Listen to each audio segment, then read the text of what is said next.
Правительство жаһалынан саллаттыр онна матростар түрөпүттерин Саха Республикатын комитети этен айтча жаһаллыларыгар уанна жей керген политикатын министрин бастыгы солби айтчы Гаврил Симонов Хабаровский крайга уанна еврейский автономный округка 6 баянны часкатсыл жанкеллилер. Частыр хамандырдарын солуспылы тиби саллаттыр кытты көрсен кепсетен себе солуқта атулар.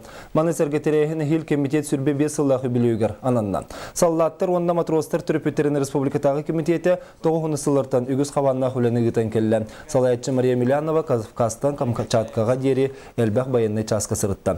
Бу сырытыгар Мария Горовна етухунан үреклибун, онна Василий Горов кирселерин көрдүрен, Сахасырын сонунларын кепсен келлер. Теритте халаячатын бейін білер болаққаны. Қолыбы зону да түгенгер кепсеттерге дағаны чепчеке хепті. Атақ болы бұл сыллар тоқары білбәп болам, декімеде білбәппін тақ телефонын кепсетемін. Білейін болы білен көрін кәлі бет, білейін боланы кепсеттерге чепчеке. Білейін боланы Сақайрыттан республикаттан сылғы төттігін чоғы армияға барар. Кәріңе. Онтон үксілері әтенге хеджен кәділдер. Оқының барын бұл әлбәқ олығы арасыттан итилі ағуға мұсту сіргер барыта хем бір әредіқсі бол бат.